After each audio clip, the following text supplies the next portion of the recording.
The snow may be long gone here in Gothenburg, and the spring is definitely in the air. But I'm not done with skiing just yet, since a weekend of skiing awaits in beautiful Hemsedal.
Except from good skiing, we also got to taste some nice food.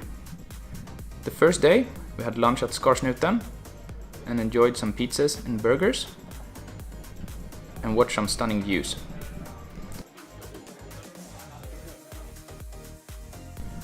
The second day we had burgers at Ski Garden,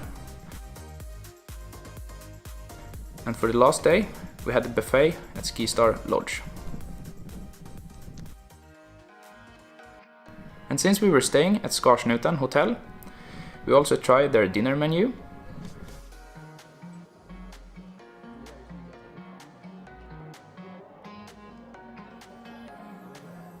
And after that, we finished off the evening with some pool and shuffleboard.